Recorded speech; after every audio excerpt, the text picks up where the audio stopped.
Jimmy Page não foi apenas o guitarrista do Led Zeppelin. Ele foi também um homem fascinado por mistérios, rituais e segredos que a maioria preferiria nunca tocar. Dizem que sua obsessão por Aleister Crowley, o mago que se autoproclamava a Grande Besta 666, levou o Zeppelin a se envolver em algo muito maior que música. Um ritual em uma mansão amaldiçoada, um pacto por fama e eternidade, e, em seguida, uma sequência de tragédias que até hoje alimentam a lenda da maldição do Led Zeppelin. Mas o que realmente aconteceu? Foram apenas coincidências? Ou Jimmy Page e seus companheiros ousaram atravessar um limite invisível e pagaram o preço?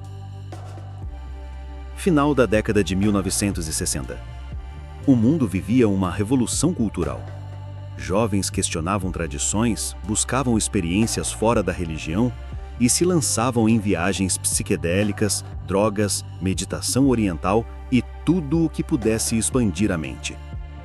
Nessa atmosfera, o ocultismo ressurgiu como moda, símbolo de rebeldia e de choque contra a moral cristã dominante. Mas esse interesse não nasceu no rock. No blues, já existiam histórias de músicos que vendiam a alma em encruzilhadas em troca de talento. Robert Johnson, o lendário guitarrista, é o maior exemplo. Sua morte precoce apenas reforçou o mito. Quando o blues britânico encontrou essa aura misteriosa, jovens como Jimmy Page sentiram um chamado irresistível. E no centro de tudo estava um nome: Aleister Crowley. Crowley não era satanista, mas se apresentava como mago, profeta e libertário. Pregava uma filosofia chamada Telema, cujo lema era: faze o que tu quiseres, será o todo da lei. Para uma geração que queria quebrar correntes, esse mantra era perfeito. Os Beatles chegaram a colocar o rosto de Crowley na capa de Sgt. Pepper's Lonely Hearts Club Band em 1967. E a partir dali, sua figura tornou-se um ícone pop inesperado. Quem foi afinal esse homem que tanto fascinou Jimmy Page? Nascido em 1875, Crowley cresceu em uma família puritana, mas rejeitou tudo o que aprendera. Praticava montanhismo, viajava pelo mundo, se envolvia em drogas e escandalizava a sociedade vitoriana com orgias e rituais. A imprensa o apelidou de o homem mais perverso do mundo. E ele adorava o título. Seu projeto espiritual era audacioso: criar uma nova era baseada na liberdade absoluta, no prazer, na magia cerimonial e no desafio às religiões estabelecidas. Para alguns, era um charlatão. Para outros, um gênio. Mas para Jimmy Page, era um mestre. Desde a adolescência, Page folhejava livros de Crowley. Aos 15 anos, encontrou Magic in Theory and Practice e se identificou profundamente.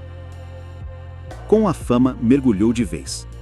Abriu uma livraria esotérica em Londres chamada The Equinox, especializada em obras raras de ocultismo. Colecionou manuscritos, roupas cerimoniais e objetos pessoais de Crowley. Até seu visual refletia essa devoção.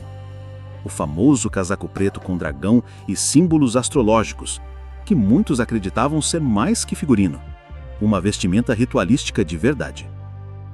E então veio o passo definitivo. Em 1970, Jimmy Page comprou a Boleskine House, mansão de Crowley às margens do Lago Ness, na Escócia.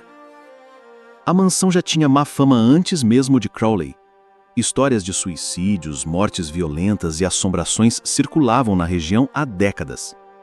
Foi lá que Crowley tentou realizar o ritual da Abramelin, que exigia meses de disciplina e invocações para encontrar o Santo Anjo da Guarda. Mas, segundo a lenda, ele abandonou o processo pela metade, deixando portais abertos. Depois disso, moradores falavam de gritos, sombras e presenças estranhas. Alguns acreditavam que a casa era um portal para o inferno.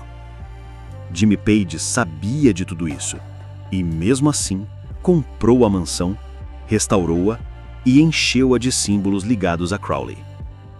A conexão estava selada. O maior guitarrista do rock agora era dono do antigo templo da Grande Besta 666. É aqui que a história ganha contornos sombrios. No auge da fama, começaram a circular rumores de que Page teria reunido Robert Plant e John Bonham para um ritual de magia dentro da Boleskine House. O único ausente teria sido John Paul Jones, cético e distante dessas práticas. Ninguém sabe o que aconteceu naquela noite, mas falam em invocações, símbolos, velas e a promessa de fama, poder e eternidade. Coincidência ou não, pouco tempo depois, a vida da banda tomou um rumo trágico.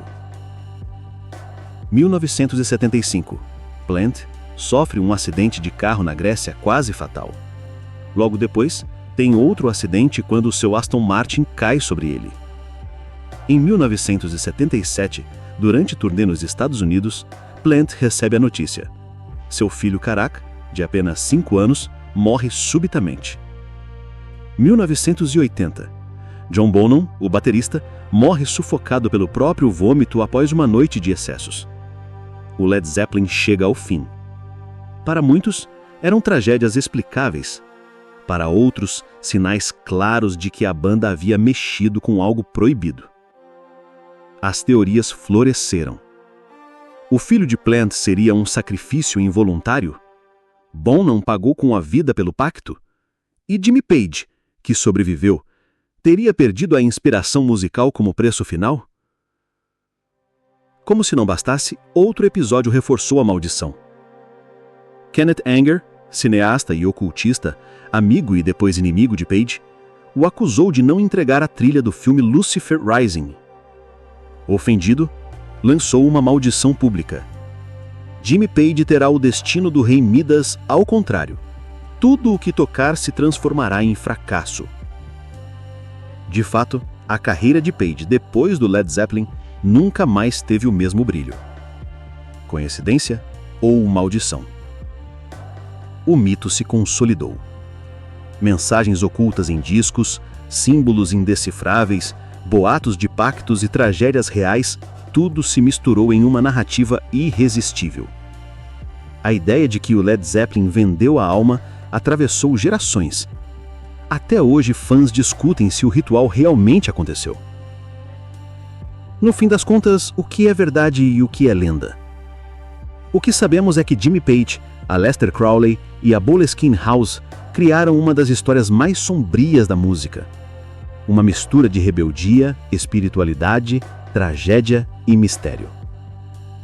Talvez tudo não passe de coincidências. Talvez nunca saibamos a verdade. Mas, como dizia o próprio Crowley, não existe toda a verdade. Tudo é permitido. Inscreva-se no canal por mais histórias emocionantes. Descubra o outro lado da lenda.